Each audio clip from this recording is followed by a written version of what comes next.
Hi friends, good morning.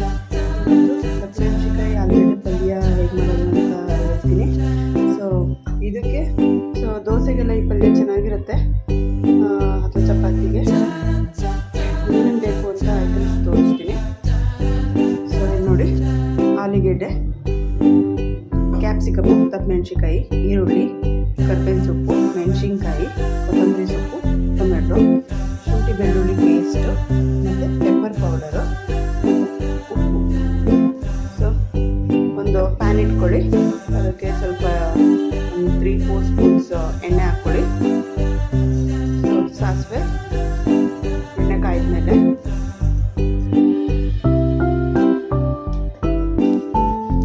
Next ಜೀರಿಗೆ, ಸ್ವಲ್ಪ ಹಿಂಗೆ ಹಾಕ್ಕೊಳ್ಳಿ.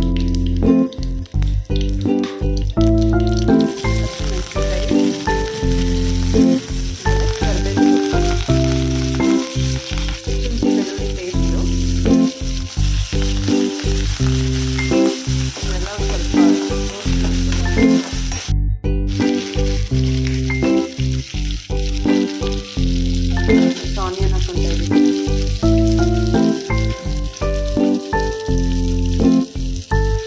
ಸ್ವಲ್ಪ ಫ್ರೈ ಆಗಬೇಕು. ನೆಕ್ಸ್ಟು ದಪ್ಪಮೆಣಸಿನಕಾಯಿ ಹಾಕ್ಕೊತಾ ಇದ್ದೀವಿ.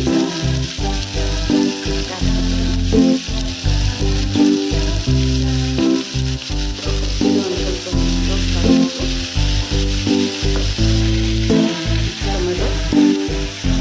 ಟೊಮೆಟೊ ಸ್ವಲ್ಪ ಸಾಫ್ಟ್ ಆಗೋದ್ರಿಂದ ಸ್ವಲ್ಪ ರೋಸ್ಟ್ ಆಗಬೇಕು. ಸ್ವಲ್ಪ ಅರಿಶಿನ, ಸ್ವಲ್ಪ ಪೆಪ್ಪರ್ ಪೌಡರು, ಅರ್ಧ ಸ್ಪೂನ್ ಅಷ್ಟು,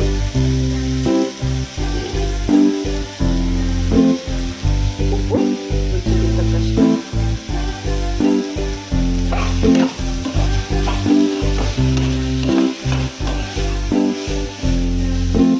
ಆಲೂಗಡ್ಡೆ ಬೇಯಿಸಿಟ್ಕೊಂಡಿರೋದು ಅದನ್ನು ಸ್ವಲ್ಪ ಸ್ಮ್ಯಾಶ್ ಮಾಡ್ಕೊಳ್ಳಿ. ಫ್ರೈ ಎಲ್ಲ ಮಾಡ್ಬೋದು ಸ್ವಲ್ಪ ಆರ ಆದಮೇಲೆ. ಆ ಸ್ಮ್ಯಾಶ್ ಆಲೂಗಡ್ಡೆನ ಹಾಕ್ಕೊತಾ ಇದ್ದೀವಿ. ಈಗ ನಿಂಬೆಹಣ್ಣು ಹಿಂಡ್ಕೊತಾ ಇದ್ದೀವಿ ಅದಕ್ಕೆ.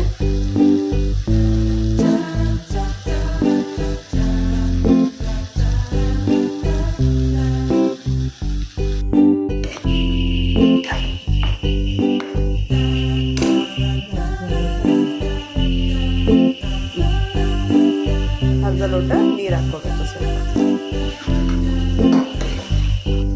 ಲಾಸ್ಟಿಗೆ ಕೊತ್ತಂಬರಿ ಸೊಪ್ಪು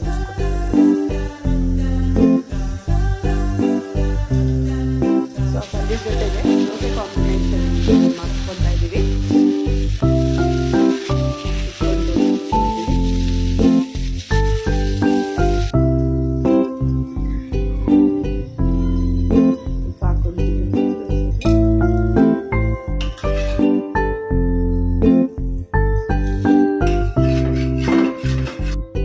ದೋಸೆ ಪಲ್ಯ ರೆಡಿ ಇದೆ.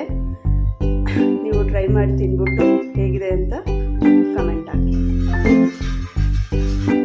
ಶೇರ್ ಮಾಡಿ, ವಿಡಿಯೋನ ಸಬ್ಸ್ಕ್ರೈಬ್ ಮಾಡಿ, ಲೈಕ್